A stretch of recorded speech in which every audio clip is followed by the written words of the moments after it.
السلام علیکم۔ آج میں بات کر رہا ہوں نقاب پوش عاشق کی ہے۔ یہ نقاب پوش بزرگ کسی خطے کے بادشاہ تھے۔ پہلے بڑے شعر اور عشق مجازی میں مبتلا تھے۔ حکومت اور ملک کے حریص، نازک طبع اور صاحب جمال تھے۔ عشق و حقیقی کی طرف ان کی رغبت ہونے لگی۔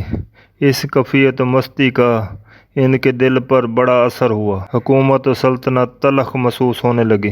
دست در دیوانگی با ید زدن، زیں خرد جاہل ہمی بید شدن۔ عشق حق دل میں پیدا کرو، محض خرد سے حق تک رسائی نہ ہوگی، بلکہ جو عقل نور وحی سے منور ہو، اس سے تو جہل ہی رہنا بہتر ہے۔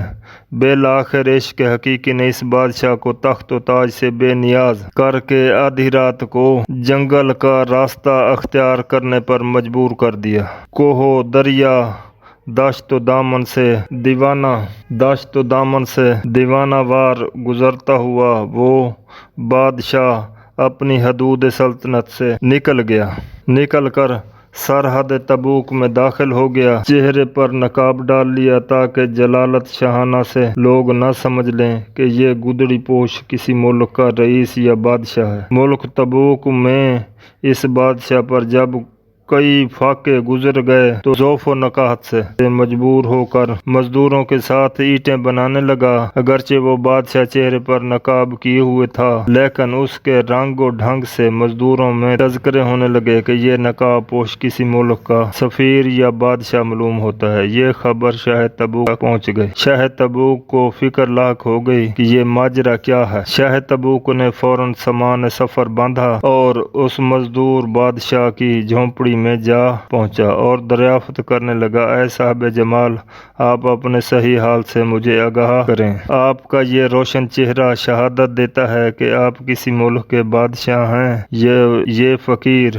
فقیر مسکنت کا سبب کیا ہے؟ آپ نے اپنی راحت اور سلطانیت کو فقیر کی ذلت پر قربان کیا۔ اے عالی حوصلہ، آپ کی ہمت پر میری یہ سلطنت تبوک ہی نہیں بلکہ 100 سلطنت قربان ہوں۔ مجھے جلد اپنے راز سے آگاہ کریں۔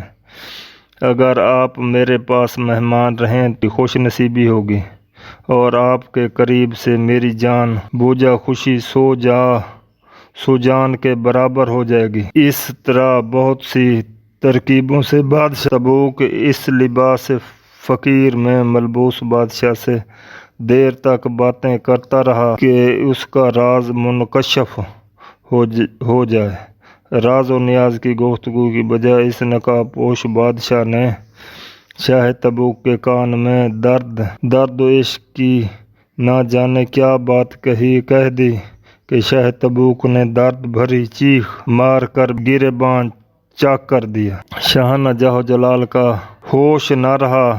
حسن و لازوال کے عشق محبت میں ماہی بے آب کی طرح تڑپنے لگا۔ آدھی رات کو وقت ہوا، دونوں بادشاہ اس ملک سے نکل کر مالک الملک کی طرف کسی اور علاقے میں چل دیے تاکہ خلقت پریشان نہ کرے اور فراغ قلب سے محبوب حقیقی کی یاد میں مشغولی نصیب ہو۔ اس نقاب پوش عاشق صادق کی بات میں نہ جانے کیسی لذت تھی کہ شاہ تبوک پر سلطنت کی یہ تمام لذتیں حرام ہو گئیں۔ سارے عیش و اس لذت کے سامنے ہیچ ہو گئے اور دل میں عشق الہی کا ایک دریا موج زن ہو گیا۔ شاہ تبوک نے اس وقت اپنے سینے میں تعلق با اللہ کی دولت محسوس کی۔ جزاک اللہ کے چشم باز کر دی، میرا با جان جاں ہم راز کر دی۔ خدا آپ کو جزائے خیر عطا فرمائے کہ آپ نے ہماری آنکھیں کھول دیں اور محبوب حقیقی سے ہمراز کر دیا۔ اے نقاب پوش صاحب، نسبت بادشاہ سے عرض کیا کہ ہمیں بھی اپنے ہمراہ لے چلیں۔ آپ کا قلب سرچشمہ آتش عشق ہے، اس عشق حق کی آگ سے میرا سینہ بھی بھر دیجیے۔ سلطنت ترک کر کے آپ کا مزدوروں کے ساتھ اینٹیں بنانا اور لباس فقیری میں خستہ حال رہنا اس بات کی دلیل ہے کہ آپ باطن میں کوئی دوسری سلطنت دیکھ چکے ہیں جس کے سامنے ہفتے اقلیم کی سلطنت بھی گرد ہے۔ مولانا روم فرماتے ہیں صرف ان 2 بادشاہوں کو ہی نہیں اور بھی بے شمار بادشاہوں کو عشق نے اس کے ملک اور خاندان سے جدا کر دیا۔ جب عشق خونی گمان پر چڑھا لیتا ہے تو لاکھوں سر اس وقت 1 پیسے کے مول بک جاتے ہیں۔ 100,000 سر با اولے زماں عشق خونی چوں کند زے برگما درس حیات۔ جب حق سے آشنائی ہو جائے تو دنیا کی ہر چیز ہیچ نظر آتی ہے۔ یہ تھا کلام، حکایت تھی مولانا روم کی، یہ جو میں نے ابھی بیان کی استاد غلام رضا ربانی۔